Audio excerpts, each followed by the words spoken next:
मेरा हो मन स्वदेशी, मेरा हो तन स्वदेशी, मर जाऊं तो भी मेरा होवे कफन स्वदेशी।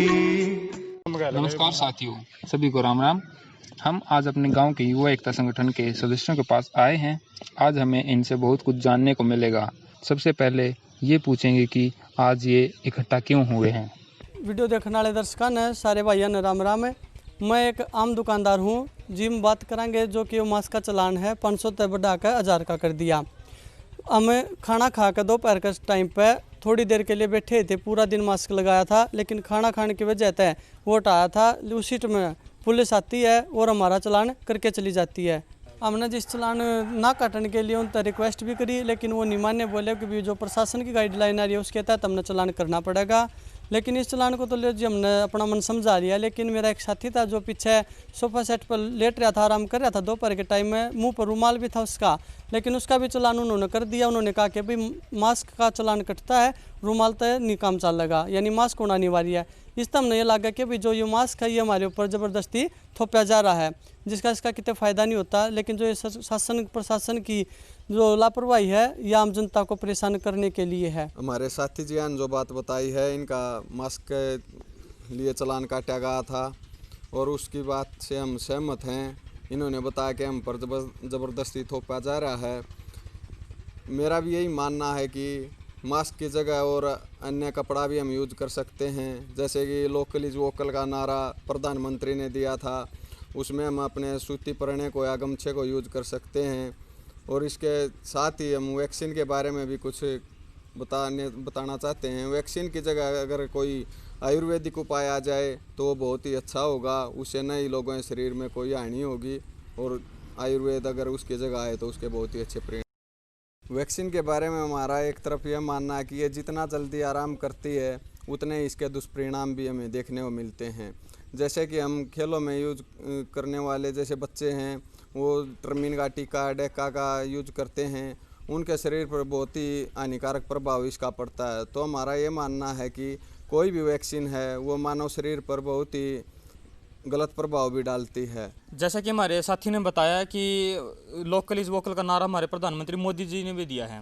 तो मतलब ये पुलिस प्रशासन मना कर रही है कि आपको सिर्फ और सिर्फ मास्क का यूज़ करना है, परना और ये क्या रुमाल का यूज़ आप नहीं कर सकते हैं। मगर प्रधानमंत्री मोदी जी ने खुद लॉकडाउन के टाइम पे खुद ये बात कही थी। और अब हम लोग जैसे कि मास्क का यूज़ अब लग गए करने, तो WHO गाइडलाइंस के अनुसार है कि अब जो N95 मास्क है वो कोरोना को प्रोटेक्ट नहीं कर सकता। उससे कोरोना होगा, वो उससे कोई भी प्रोटेक्शन हमारे पास नहीं है। तो एक और WHO की नई गाइडलाइंस आई है कि जो कोरोना है वो कान से भी फैला है। तो ये भी इंसान है कि कित उसने प्रोटेक्शन करा, किस चीज़ ने वो ढकेगा। दूसरा कि अमेरिका के अंदर भी मास्क का जो कि विरोध बहुत ज़्यादा चल रहा है, तो उनने भी दबाने लग रही हैं। जैसा कि हमारे साथियों ने बताया आपको कि मास्क के क्या क्या हमें जो है दुष्परिणाम भोगने को मिल रहे हैं, हमारे ऊपर ज़बरदस्ती थोपा गया है। और साथ ही वैक्सीन के संबंधित में हमने कुछ आपको बताया है कि वैक्सीन हमारे लिए नुकसानदायक है। इस पर क्या बन हमारे साथ पिछले कुछ समय से, जैसे कि जब कोरोना शुरू में मतलब एक तरह से लॉन्च किया गया था अप्रैल मई के समय से, कि कोरोना से बचाव के लिए ये करें वो करें, उसी के दरमियान चलते गवर्नमेंट ने कहा था कि मास्क लगाओ और उसके अलावा कुछ नहीं, मास्क और सैनिटाइज केवल 2 उपचार हमारे पास एक आम आदमी जो है बरत सकता है। और उसके बावजूद भी है जो है मास्क कई बार क्या देखा गया है कि जैसे सरकारी कर्मचारी हो या प्राइवेट हो, या सारा दिन तो मास्क हम लगा कर रख नहीं सकते। और मास्क से सांस लेने में दिक्कत होने लग जाती है, मास्क से अस्थमा की बीमारी की संभावनाएं ज़्यादा हो जाती हैं। ये चीज़ हमें कई बार देखने को भी मिली है और कई बार हमने महसूस भी की है। और इसके साथ में वैक्सीन से संबंधित जब कुछ बात करें कि मतलब जैसे जो स्पोर्ट्स के बच्चे हैं या कुछ और भी हैं जिनको ट्रमिन का डेका का कोई भी इंजेक्शन दिया जाता है बॉडी से, जहाँ से भी वो एनर्जी बूस्टअप करके हमें जो है एनर्जी प्रोवाइड करते हैं, उसके बहुत ज़्यादा नुकसान हमको देखने को मिलते हैं। और उनसे रिलेटेड जब कोई यूट्यूब पे वीडियो वगैरह देखा, जब कुछ भी बेरा पड़ा तो के मतलब उसके दुष्परिणाम के निकलने को आवा सामने कि कल न उन बच्चे में जो स्पोर्ट्स का या डेका का या कोई भी किसी भी प्रकार का इंजेक्शन जब हमारी बॉडी में दिया जाता है, तो जहाँ से एनर्जी बूस्टअप करके हमें प्रोवाइड करता है, वहाँ से हमारा जो है ना एक प्रकार से जो कल को भविष्य में आने वाली समस्याएं इतनी गंभीर हो जाती हैं, जैसे जो अदर कंट्रीज़ में देखने को मिलती हैं। हमारे युवा आने वाले समय में बच्चे पैदा करने की क्षमता नहीं रखेंगे उसके चलते। और ये तो एक अलग मैटर है। वैक्सीनेशन पे जब हम बात करते हैं, हमारे साथी आपको विस्तार से कुछ और बताएंगे कि वैक्सीनेशन के क्या क्या दुष्परिणाम हैं। हम फिलहाल केवल मास्क के बारे में यदि बात करें तो मास्क का क्या नुकसान हमें देखने को मिल रहा है। यदि आप बाइक पर या कहीं भी कितने भी जाओ हो तो यदि आप हेलमेट वगैरह कुछ भी ले रहे हो और मास्क नहीं है तो भी आपका चालान पक्का है। मास्क लगाओ, हाँ सारा दिन आड़े का जो डोरी ही है, परेशान हो जाते हैं, कान पर नाक पर जो उसका निशान पड़ा है। और सांस लेने में एक हमारे जो हमें प्रेरणा मिलती है, जहाँ से हम जो ऑडियो वीडियो वगैरह देखते हैं, जो डॉक्टर विश्वरूप रॉय चौधरी जी हैं, वो हमें मतलब समाज को एक तरह से बहुत अच्छा रोल प्ले कर रहे हैं समाज सेवा के तौर पर। जितने भी उन्होंने साइंटिफिक या टेक्निकली वैज्ञानिक तरह के साथ जो हमें वो नॉलेज प्रोवाइड करते हैं कि क्या क्या जो मास्क के दुष्परिणाम हैं, कोरोना का कैसे कैसे गवर्नमेंट ने मतलब एक तरह से बवाल बना कर छोड़ दिया, जो जितने के नुकसान भी। और वो मतलब एक तरह से देखा जाए जो सच भी बोलते हैं, ऐसी कोई बात नहीं है। आप ऐसे छोटे बच्चे वाली बात भी कौन रही सोचने समझने जो गए। और यहाँ वो उनका जो एक कथन है, एक ऐसा कोई परिणाम बताओ कि जिससे इसका नुकसान ना हो। गवर्नमेंट बताओ है अगर आप मास्क लगाओ, मास्क से आपकी बीमारी बचेगी। वो एक बात बोल रहे हैं, आप मास्क से बीमारी तो बचेगी ना बचेगी उसने छोड़ दो, आप केवल इतना बता दो अगर मास्क लगाने से कोई नुकसान ना होगा, अस्थमा की बीमारी होगी आपको और भिन्न भिन्न प्रकार की अन्य बहुत सारी बीमारियाँ हो जाएंगी और सांस लेने में दिक्कत है। मतलब ना ऐसा कोई मतलब जाबता है कि मतलब मास्क से आप उस चीज़ को रोक सको। जैसा कि आप देख रहे हो हमने टी शर्ट भी पहन रखी है, इसमें मास्क जो है ना पुलिस से बचने के लिए लगाना पड़ता है हमें। और कहीं भी मतलब मान के चलो आप बैंक में या किसी सरकारी दफ्तर में जाओ, हाँ तोड़े भी इतर बढ़ जाए तो मास्क लगाना पड़ा, बाहर लग दे फिर हटा लिया। हाँ राह चल दे मानस का भी चलान कट जाए, मास्क नहीं लगा रहा। पुलिस वाले के कहूँ भाई गाइडलाइन आप फॉलो नहीं कर रहे। एक साथी गल तो उसने बताई थी कि रुमाल या पराना लगा रहा था तो भी पुलिस वाले ने चलान काट दिया। गाइडलाइन हमें भी दे रखी है गवर्नमेंट ने, हम भी कर्मचारी के तौर पर काम करते हैं कि जो भी एम्प्लॉय आपके पास आओ या कोई भी हम कस्टमर आओ उसके पास मास्क होना ज़रूरी है। और मास्क तो चलो पराना रुमाल तो धका दें, हम भी जड़ती चाल है कोई बात नहीं, भला गा रहा कि मैंने तो आड़ कर ही रहा है। उसके बाद सैनिटाइज करो डेली, सारा दिन सैनिटाइज कस्टमर को करो, खुद सैनिटाइज करो प्रत्येक कस्टमर के बाद। इसके भी गवर्नमेंट ने भी मतलब कोई दुष्परिणाम हमें नहीं बताया, अखबार में हमें देखने को मिला है, डॉक्टर्स ने बताया है। सारा दिन सैनिटाइज यूज़ करते हो आप तो इससे स्किन कैंसर या भिन्न भिन्न प्रकार की और भी देश में बीमारी आपके बॉडी में हो सकती हैं। तो गवर्नमेंट क्या कर रही है, मतलब एक तरह से तो मेडिसिटी का प्लेटफॉर्म तैयार करने लग रही है। आपको मास्क लगाने से जिनसी बीमारी होंगी उनका उपचार लोगे, सैनिटाइज लगाने से जिनसे आपकी स्किन की प्रॉब्लम होंगी उनका भी कल गवर्नमेंट ने इलाज करके देना है। इस प्रकार से हम इस मास्क से पूर्णतः विरोधी हैं। कम से कम हिसाब तो होगा मस्त, मतलब हमने मास्क लगाने से कुछ न कुछ समाधान हुआ है तो लगावा, उल्टे नुकसान और होने लग रहे हैं। बस इतना ही कहना चाहूँगा, हमारे साथी आपको कुछ और विस्तार से बताएं। जगह जगह पर मास्क का विरोध चल रहा है क्योंकि इसके नुकसान हैं बहुत सारे हैं। कार्बन डाइऑक्साइड है वापस से शरीर से निकलती है, वही वापस चली जाती है, खुलकर ऑक्सीजन नहीं मिल पाती और ऑक्सीजन की कमी शरीर में होती है तो बहुत सारी बीमारियां होती हैं जिसकी वजह से, क्योंकि जो कार्बन डाइऑक्साइड हमें बाहर जानी चाहिए थी वही अंदर जा रही है और इससे अस्थमा और अन्य कई तरह की बीमारियों का सामना करना पड़ता है। तो मास्क है वैसे भी इससे कोरोना नहीं रुक पाता, ये खुद WHO की गाइडलाइन भी ये बोल देती हैं कि N95 हो या N95 जो भी मास्क है, N97 या N95 जो उससे भी कोरोना नहीं रुक पाएगा।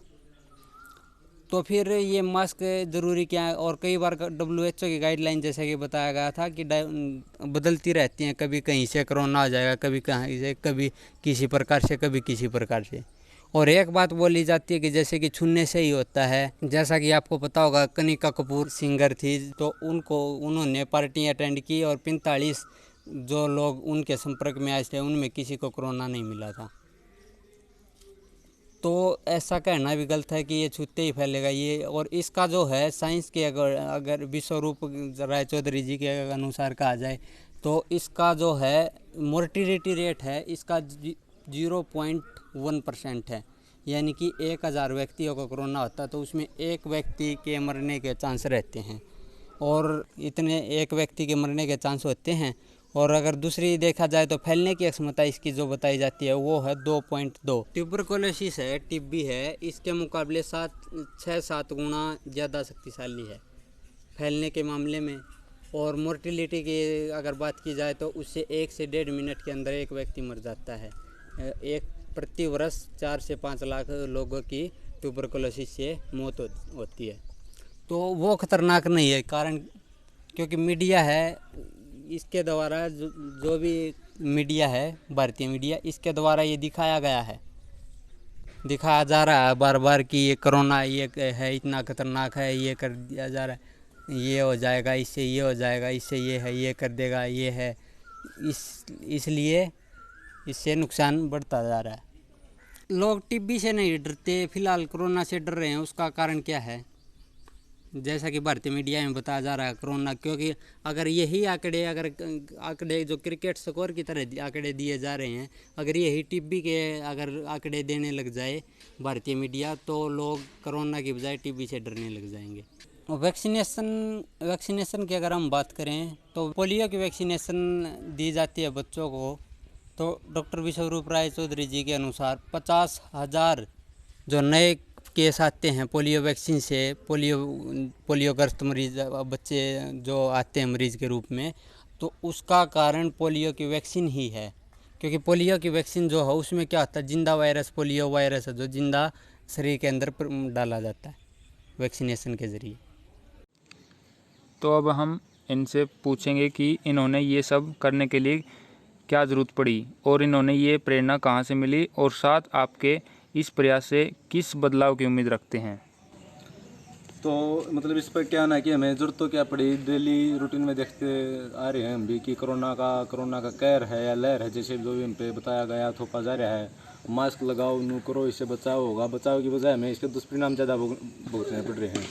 और मतलब परेशान होकर हमने नू लगा कि इसका मतलब जितना भी देखा वीडियो में यूट्यूब पर, जहाँ भी कहीं सोशल मीडिया पर देखने को मिलता है, कोरोना ऐसी कोई महामारी तो है नहीं, और मास्क जो हम पर थोपा जा रहा है उसके हमें नुकसान देखने को मिल रहे हैं। और जो प्रेरणा मिली हमें यूट्यूब पर, एक डॉक्टर विश्वरूप राय चौधरी की वीडियो डे बाय डे आती रहती हैं। जी वो तो हमने भी डॉक्टर विश्वरूप चौधरी जी DBRC की वीडियोस देखी हैं। मोस्टली आजकल कोरोना से रिलेटेड वीडियो बनाते हैं, और हाँ, उनकी वीडियो जल्द ही यूट्यूब से रिमूव भी कर दी जाती हैं। जी ऑफकोर्स उनकी वीडियो यूट्यूब से इसीलिए डिलीट कर दी जाती हैं क्योंकि सरकार को पता है कि मतलब जिस भी प्रकार का एजेंडा तैयार किया जा रहा है वो उसकी सच्चाई दिखाने का प्रयास कर रहा है कहीं ना कहीं, और उसी को डरते मतलब सरकार उस पर ना तो कोई स्टेटमेंट दे रही है अपनी, और उसकी video time to time YouTube से डिलीट करवा दी जाती हैं। और मतलब एक और बात, हमारे कुछ साथियों ने हमसे अनुरोध किया था कि इस पर हम वीडियो ना बनाएं, इससे हमें भी खतरा हो सकता है। कुछ साथियों का ऐसा विचार था। उसके बावजूद भी मतलब उन्होंने बताया कि डॉक्टर विश्वरूप राय चौधरी के पास तो उस चीज़ के पुख्ता प्रमाण हैं, वो तो गवर्नमेंट को अपने प्रूफ दे सकते हैं, हमारे पास तो ऐसा कुछ भी नहीं है। तो एक और बात हमको इसमें देखने को मिली कि जैसे आम आदमी कोई ऐरा गहरा या मेरा जैसा कोई भी आदमी इस बात का विरोध करता है सरकार का, जी उसके विरोध में तो सरकार कुछ भी एक्शन ले सकती है। बिल्कुल। और डॉक्टर विश्वरूप राय चौधरी के कई मतलब मेन पॉपुलर कंट्रीज में उनके ऑफिस हैं, कई उन्होंने किताबें लिखी हुई हैं, गिनीज बुक ऑफ रिकॉर्ड में उनके भी कई रिकॉर्ड उनके नाम पे हैं। और वो कोई ऐसी वैसी बात नहीं है कि महान डॉक्टर हैं, विभूति हैं, उन्होंने इस चीज़ का इतना खुला विरोध किया है। गवर्नमेंट उसके बावजूद भी उनके स्टेटमेंट पे कोई भी अपना एक भी बयान देने को तैयार नहीं है। उन्हीं से प्रेरणा लेकर हमने ये वीडियो और ऑडियो मतलब गवर्नमेंट का एक तरह से शांतिपूर्वक विरोध हमने किया। और बदलाव की उम्मीद तो ऐसे है कि हमारा जो मन किया हमने वो किया, अगर मतलब इससे कोई गवर्नमेंट का तो हमारा कोई ऐसा उद्देश्य है नहीं कि हम उनका विरोध ज़्यादा खुला विरोध करें। फिर भी जिसको जो उचित लगे उसका मतलब अपने लाइफ में फॉलो कर सकता है कि मास्क ज़रूरी है नहीं है, बस इतना ही हमने इसका जो है समझा। जी धन्यवाद आपके विचार हमारे साथ शेयर करने के लिए।